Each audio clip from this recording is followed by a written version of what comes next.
Abra a tua escritura comigo. Capítulo 15. Lucas 15. A partir do 11.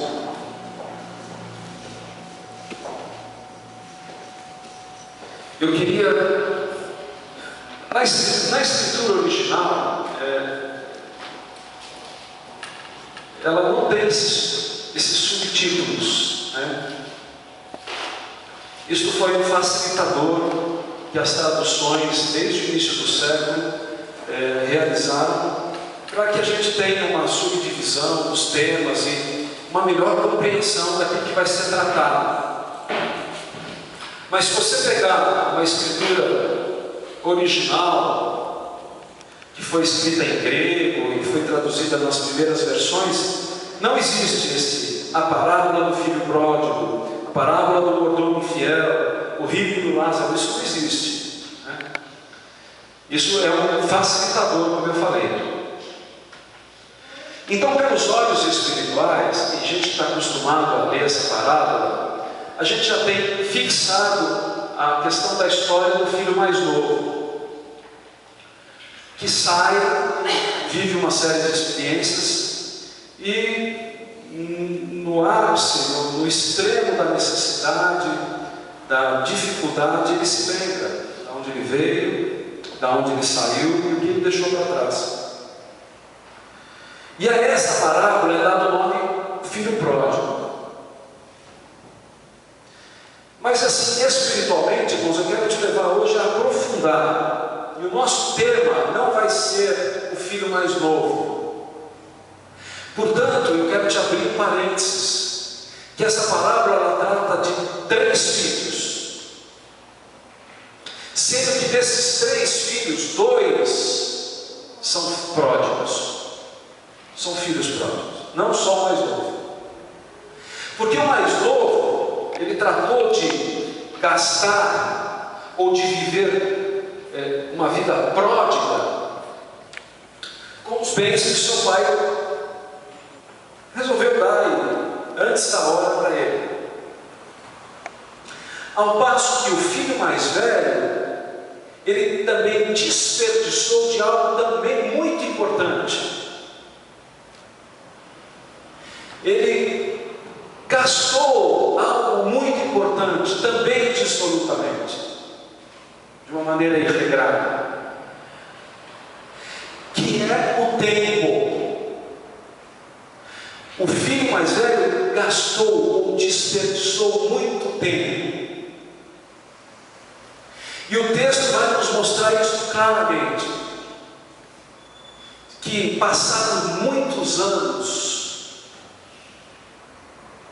muito tempo, a gente percebe que a vida deste homem não gerou um fruto de colheita, não gerou um fruto digno de ser recolhido. O tempo não gerou no interior deste homem vida. Portanto, o filho mais velho também, de certa maneira, é um filho pródigo. Vamos ler juntos? Versículo 11. Todos pegaram? Sim. Amém. Jesus continuou dizendo: certo homem tinha 2 filhos. O mais moço deles disse ao pai: pai, dá-me a parte dos bens que me pertencem. E o pai repartiu os bens entre os 2. Poucos dias depois, o filho mais novo, ajuntando tudo, partiu para uma terra longínqua e ali desperdiçou os seus bens, vivendo dissolutamente. Tendo ele gastado tudo, houve naquela terra uma grande fome e começou a padecer necessidades. Então ele foi e se chegou a um dos cidadãos daquela terra, o qual o mandou para os seus campos apacentar porcos. Versículo 16: ele desejava encher o estômago com as alfarrobas que os porcos comiam, mas ninguém lhes dava nada. Então, caindo em si, disse: quantos trabalhadores de meu pai têm abundância de pão, e eu aqui pereço de fome. Levantar-me-ei e irei ter com meu pai, e dir-lhe-ei: pai, pequei contra o céu e perante ti, já não sou digno de ser chamado teu filho, faz-me como um dos teus trabalhadores. Então levantou-se, foi para o seu pai. Quando ainda estava longe, viu o seu pai e se moveu de íntima compaixão, e correndo lançou-se ao pescoço e o beijou. O filho disse: olha, quem começa o diálogo é o filho. Pai, pequei contra o céu e perante ti, já não sou digno de ser chamado seu filho. Mas o pai disse aos seus servos: trazei depressa a melhor túnica, e vestiu com ela, e pondo-lhe um anel na mão e sandália nos pés. Trazei um bezerro cevado e matai-o, comamos e alegremo-nos, pois este meu filho estava morto e reviveu, vinha-se perdido e foi achado, e começaram a alegrar-se. Olha, se nós terminássemos aqui, era uma história de um começo, de um meio não muito bom e de um fim tremendo, mas ela não termina aqui. Ela vai falar do segundo personagem, que é o tema que nós vamos meditar esta noite. Nós vamos girar o eixo de uma importância maior dada à experiência do filho novo, e vamos entrar um pouco no interior do filho mais velho. Porque, irmãos, esses dois filhos habitam dentro de nós. Então vamos conhecer um pouquinho do mais velho. Versículo 25: o filho mais velho estava no campo. Quando voltou e chegou perto de casa, ouviu a música e as danças. Chamando um dos criados, perguntou-lhe o que era aquilo. E ele lhe disse: veio teu irmão e teu pai matou um bezerro cevado, porque o recebeu são e salvo. Mas ele se indignou e não queria entrar. Então, saindo o pai, instava com ele. Mas ele respondeu ao seu pai: olha, sirvo-te há tantos anos, sem nunca ter transgredido um mandamento teu, e nunca me deste um cabrito para alegrar os meus amigos. Isso é forte, irmãos. Vindo, porém, este teu filho, que desperdiçou os teus bens com meretrizes, tu mandastes matar para ele um bezerro cevado, o melhor bezerro. Respondeu o pai: filho, tu sempre estás comigo, e todas as minhas coisas são tuas. Mas era justo alegrarmos e folgarmos, porque esse teu irmão estava morto e reviveu, estava perdido e foi achado. Irmãos, nós vamos falar um pouco de tempo, de como nós estamos investindo o nosso tempo, como nós estamos ocupando o nosso tempo. nós formos ler o capítulo 15 inteiro, Jesus fala de 3 parábolas.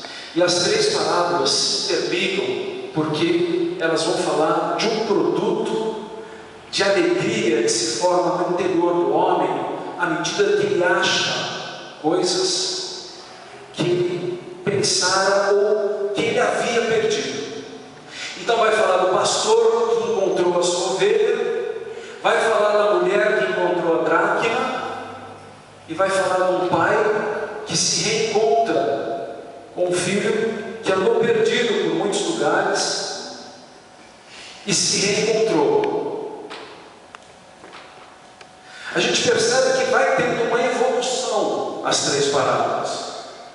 Vai falar de ovelha, vai falar de dinheiro, de moeda, de pertence, e depois vai falar de vida, pessoas.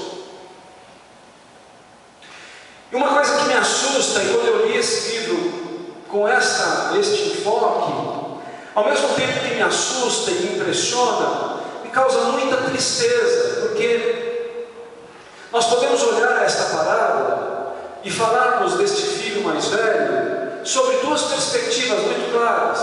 A primeira, que nós vamos falar um pouco mais, e eu acho que é o tema principal, de uma caminhada com o pai. Ou seja, de uma vida não muito espiritual, mas mais religiosa. Mas também, sem perder de vista, irmãos, que isso também diz respeito à nossa caminhada como pessoa, como seres humanos, como filhos, maridos, pais, amigos, enfim, todas as coisas que dizem respeito à nossa vida. E de que maneira nós estamos construindo uma história, como nós estamos fazendo o nosso tempo ser proveitoso.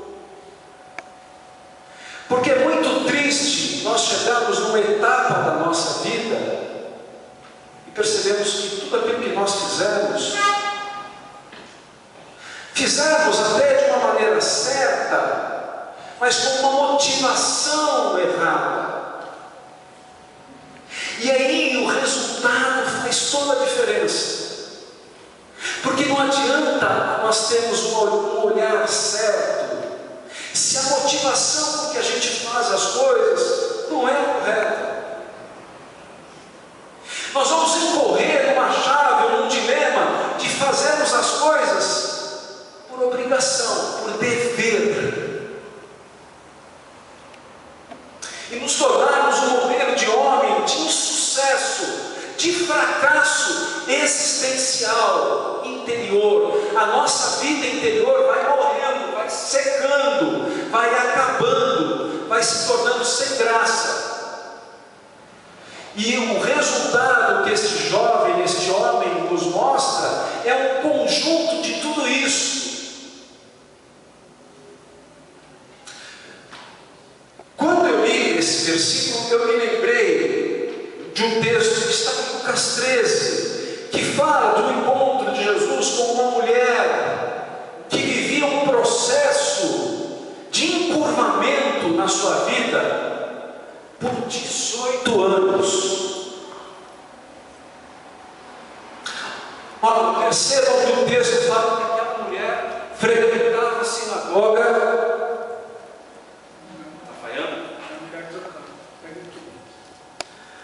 Frequentava a sinagoga, última chance, vamos dar a última chance. Frequentava uma sinagoga por 18 anos. E aquela mulher se encontra com Jesus, e o texto fala que ela padecia um processo de uma enfermidade espiritual. Olha, a compreensão rasa e religiosa é que aquela mulher vivia um processo de endemoniamento ou de um mal na vida dela. Eu não vou anular isso, até entendo que esse processo também existia, mas Jesus não vai tratar dela no efeito somente, mas Jesus se importa em tratar a causa do que ou do porquê aquela mulher foi se encurvando diante da vida e somatizando fisicamente os insucessos e os fracassos da vida. As coisas que não deram muito certo foram fazendo com que ela cada vez mais olhasse abaixo, que ela perdesse de vista o referencial pela qual eu e você estamos aqui. Mesmo frequentando muito tempo a sinagoga, ela encontrava-se curvada, ela encontrava-se doente espiritualmente. Ela adotou para si uma vida religiosa e a coisa não terminou muito bem, até encontrar Jesus. O que isso tem a ver com o filho mais novo, o mais velho? Tudo. Porque ele também se perdeu no referencial. Ele perdeu até a mínima percepção daquilo que o rodeava, o do quanto bem-aventurado ele era, de ter uma família, de ter recurso, de ter uma casa maravilhosa, de ter um pai misericordioso, de ter uma boa música, de ter amigos. Nada disso produziu nele realização. Irmãos, eu e você viemos buscar algo hoje nesse lugar, Jesus. Mas na nossa caminhada com pessoas, nós não podemos perder algo de vista: realização. Realização. Por isso que nós usamos, pela visão que temos do Evangelho, que a nossa caminhada em tempo e espaço era para que nós alcancemos realização, não somente salvação, que é uma parte importante do processo, mas não é todo o processo.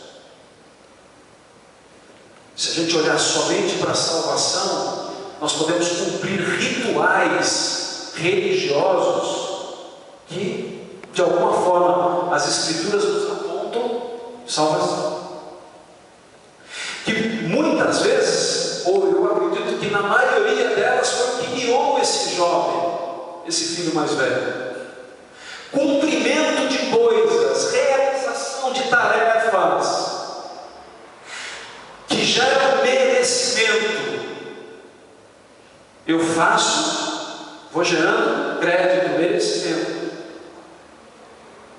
Portanto, em primeiro lugar, essa perda de referencial fez com que ele não notasse o quanto ele tinha abastecimento, porque ele era rico em muitas áreas, porque o seu interior estava sem vida. Então, irmãos, o que eu quero hoje começar dizendo para você é: tanto na tua vida secular como na tua vida espiritual, o tempo que você está investindo vão te levar a que resultado? Porque no decorrer do tempo você vai parar em ciclos na tua vida e vai falar: poxa vida, eu não estou cultivando, eu não estou reunindo em minha essência, eu não estou produzindo em mim um sentimento verdadeiro de realização. É como se de alguma maneira aquele jovem ou aquele filho tivesse com o pai, mas nunca tenha se tornado no pai. Ele nunca, sendo filho, viveu como filho. É como se nós, muitas vezes, frequentássemos igreja sem nos tornarmos igreja, irmãos. Tem uma diferença. É como se nós olhássemos para a nossa vida e nós nos casássemos com uma mulher, vivêssemos com ela há muito tempo sem nos tornarmos marido dela. É como se uma mulher casasse com um homem e vivesse com ele muito tempo sem nunca ter se tornado esposa dele. É como se nós gerássemos filhos sem nos tornarmos pais ou mães desses filhos. É como se nós fôssemos filhos e nunca nos tornássemos filhos daqueles pais. É muito triste quando a gente se encontra pela vida e alguma pessoa olha para nós e fala assim: aquele é teu pai? Poxa, você não se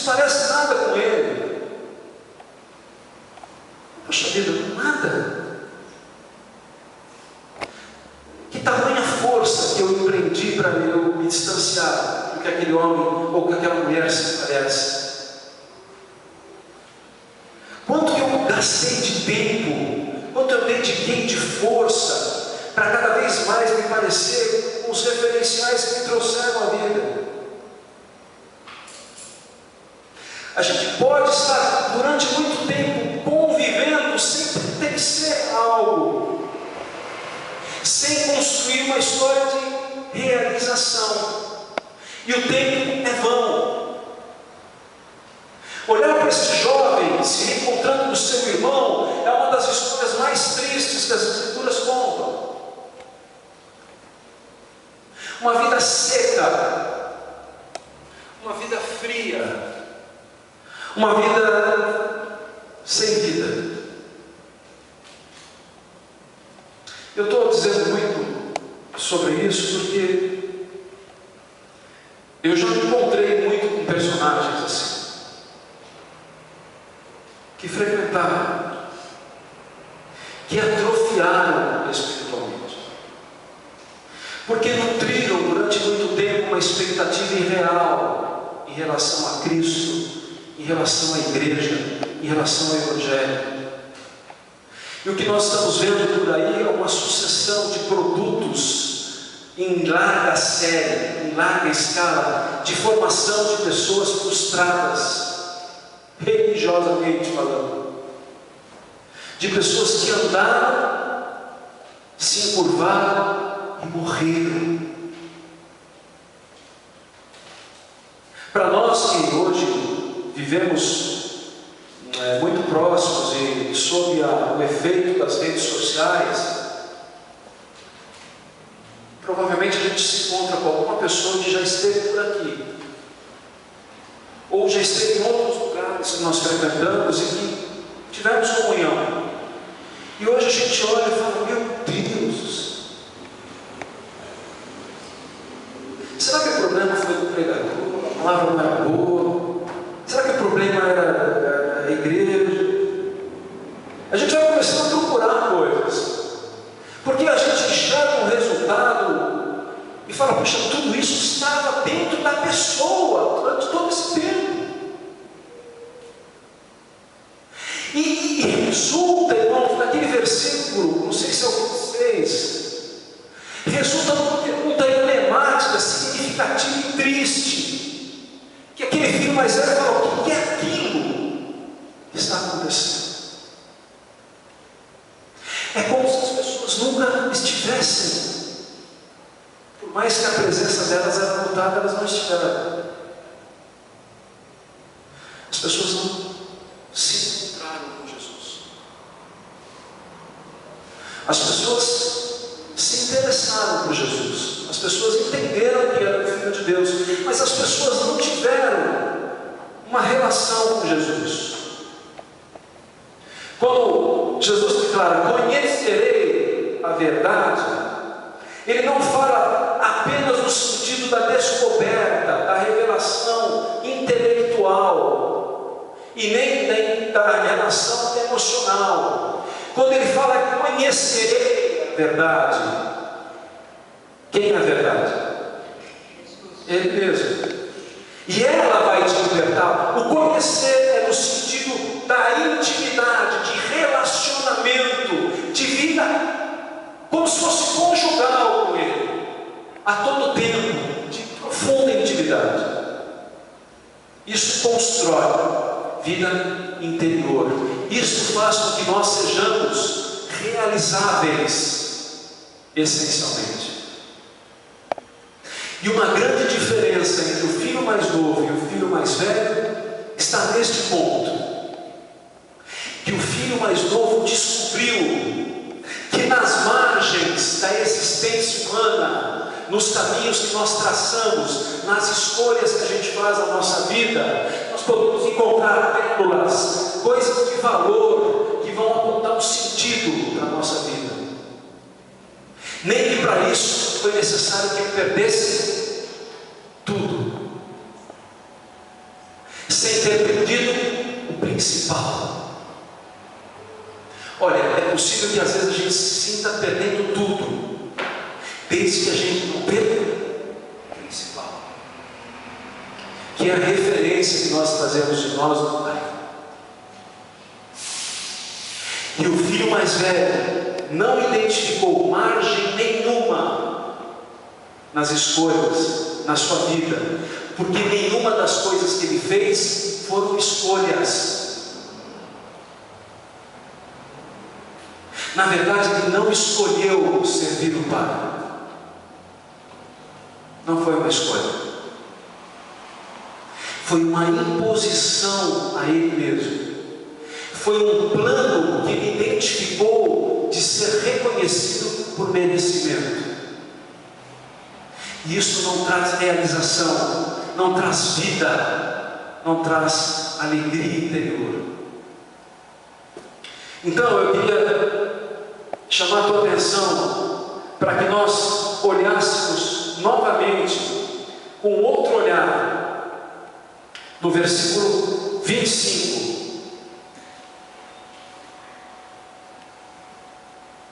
O filho mais velho estava no campo. Olha, Jesus, uma vez, contando uma parábola, ele disse que um certo homem achou um tesouro ou algo precioso que estava escondido num campo. Este campo é fora ou é dentro? Dentro. Ele encontrou uma pérola ou um tesouro precioso escondido dentro do campo, porque a revelação de Deus, o imago dele sempre esteve dentro de nós. É o Espírito Santo que nos revela Jesus. Então, quando nós descobrimos isso, aí nós vamos vender todas as coisas que não são mais importantes para adquirirmos o campo. O campo é o nosso interior, a vida espiritual. Portanto, aquele homem estava no campo, estava para dentro, ele não estava para fora. Ele estava interessado em viver um grande conflito interiormente. Todos os dias ele vivia esse problema. É como, irmãos, nós estimularmos ou adotarmos na nossa vida rotina. Se nós não tomarmos conta, se nós não prestarmos atenção, se nós não entendermos a razão maior da espiritualidade, do que nós realmente viemos buscar aqui todos os domingos, nós incorremos muito facilmente num processo de rotina. E num dos grandes dilemas que entraram dentro de mim, em relação a termos reuniões espirituais, é se o modelo que nós adotamos, ele é um modelo não perfeito, mas o melhor modelo. Eu já fiquei pensando dentro de mim, se, puxa vida, é melhor louvor primeiro, oração, palavra no final. Por que a gente se adota um costume, uma maneira? Mas o louvor dá uma dimensão para a palavra e deixar no campo interior para nós orarmos, sentimos a presença de Deus. Ok, ele é funcional, mas ele é único? Não é único. Nas nossas vidas, ou do jeito que você está vivendo hoje, e em algumas áreas que você olha para dentro de você e você encontra frustração ou insucesso, você já parou para pensar que a vida que você está levando ou que você levou até agora não era a única maneira? Haviam ou existiam outras formas de você lidar com a vida, com o seu trabalho, com o seu casamento, com a sua família, com o seu filho, com a sua mãe, que não é essa que você adotou.